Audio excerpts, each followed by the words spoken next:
Archana Mishra, and welcome back to Wellbeing Central. In this episode today, I'll reflect on the phrase knowledge is power. Sir Francis Bacon coined it in 1597, and ever since we have been saying it, believing it, and applying it in many aspects of our lives. The question is, should we just continue on this path, or is there more to it? Growing up, I kept this phrase close to my heart and dedicated myself to the pursuit of knowledge.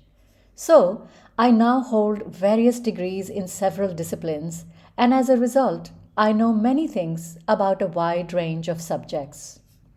This ability gives me the confidence of knowing where I stand on various social, economic, or political issues, and I can comfortably argue for my views. Being able to defend my position with certainty gives me a sense of power. So, knowledge for me is indeed powerful. Or is it? This power of knowledge slowly began to feel like a burden. I'll give you a short context. In my last corporate role, I worked in Alaska, where I was engaged in a mission to make Anchorage the best place in America to live, work, and play. This was a holistic approach to community development that taught me a number of things. And I really enjoyed working with people from all walks of life. After a few years, my family and I had to move back home to Australia, where I needed to consider my next professional role. I still wanted to continue working for business and societal welfare, but I began to reflect on what I knew and also what I didn't know about my field of interest. I knew many things about building better communities, but I began to wonder whether that knowledge was actually preventing me from learning and doing things better. That thought made me pause. I came to the conclusion that I needed to learn more deeply and that doing a PhD could be a more meaningful path. When I started learning about research work, I realized very quickly that my knowledge was actually a hindrance, and I felt obstructed by what I knew. For example, before I started gathering data for my thesis, I knew that well-being is crucial for business and societal progress, and that leaders are responsible for creating and promoting it. However, I had to keep my knowledge aside and allow the data to emerge and tell its own story. What came to light was that well-being is a very complex phenomenon, and to practice it, leaders need to be able to manage complexity. So, well-being practices do not depend on my knowledge, but on the different stages of development of decision makers in the organizations. This finding led to a groundbreaking theory of well-being, which wouldn't have been possible if I held on to what I knew. Realizing how much my knowledge was limiting my understanding of the world, I looked at the phrase, knowledge is power, in a completely new light. I could now see that the confidence and certainty that came with my knowledge were, in fact, the roadblocks in my learning and growing. It was quite challenging in the beginning because I started experiencing a lack of confidence and uncertainty in many aspects of life. I felt like I knew nothing at all. I started questioning everything I believed in, be it economic, social, or political issue, or even what was right or wrong in a given situation. Not surprisingly, I was quite unsettled. My confidence and sense of power were disappearing, and I had no idea what to do. Slowly, I started observing myself. For example, how was I behaving when I had to take a stand, or when I received another perspective? I began to notice that I was completely merged with my knowledge, and that made me stuck with strong views and beliefs. That is why I tended to argue based on what I knew, while believing that that was the only truth. When I saw what was happening, I began to practice suspending my knowledge as if I knew nothing about any given issue. I started saying, I don't know, more often. As a result, I experienced a vast opening in my mind for receiving other perspectives. I didn't have to take any one of them as my own, but considering all of them allowed me to understand things at a much broader and deeper level. For example, earlier, taking a stand on economic growth versus environmental sustainability seemed easier for me because I would simply choose the latter.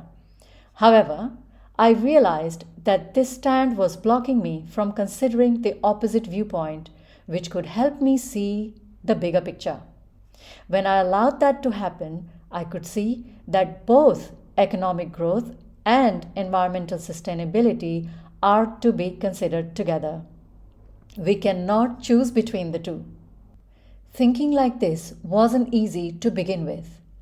As someone who took personal and professional interest in standing for various issues, suddenly not knowing where I stood and who or what I supported was painful. I was alive to this internal chaos that was happening, but I didn't know how to address it.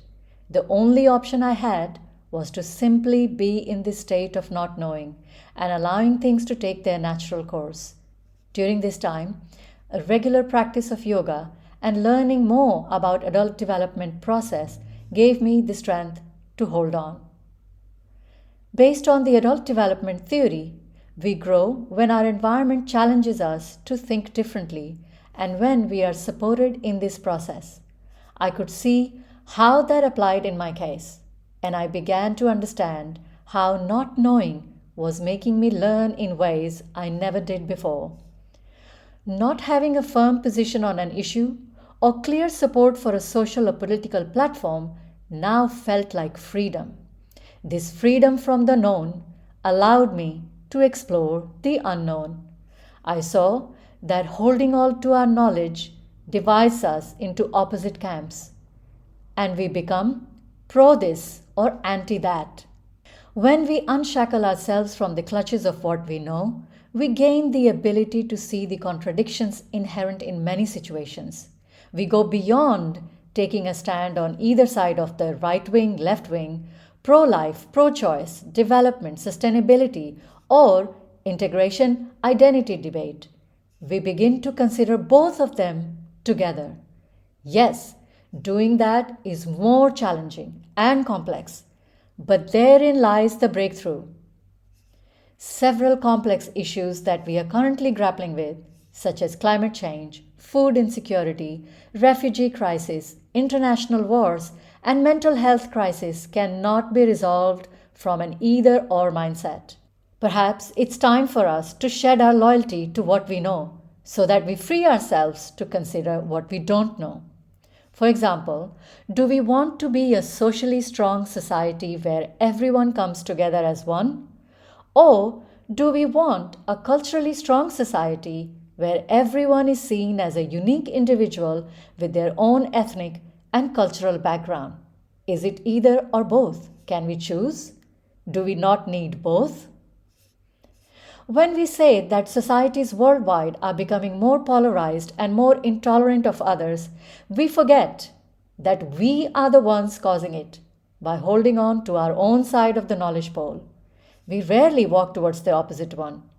We don't do that because, well, we know better. Now, imagine if we could keep our knowledge aside and confidently say, I don't know, and then become open to exploring different and conflicting views. Wouldn't that be wonderful? Please note that I'm not arguing against knowledge, but in my experience, if we depend on it too much, then we can hinder our own learning and growth. On the other hand, if we could also begin to embrace the state of not knowing, then we can reach our maximum potential and serve our societies better. I now believe that no matter how much knowledge I acquire, what I know will always be incomplete and partial. I can see how other perspectives are needed to better understand myself and the world around me. As a result, I'm now becoming more at ease with opposing views. A regular practice of self reflection helps me do that.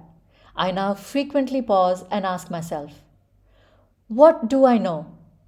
And what do I not know? Keeping in mind that there is so much that I don't even know that I don't know. I believe that learning is a constant process which could be hindered by a tendency to latch on to prior knowledge. But we also can't be in a state of not knowing all the time, as that could lead to mental paralysis. The knowledge we acquire gives us certainty, but being uncertain lets us grow. We need to have both without being too dependent on either.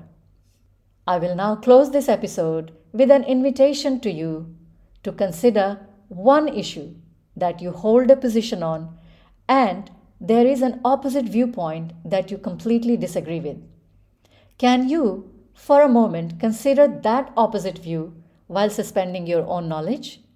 Can you say with confidence, I don't know, and see what emerges? If so, how does that feel? Keep this inquiry alive, talk to your friends, and wait for the next episode. Until then, let's get one stop closer to well-being centered.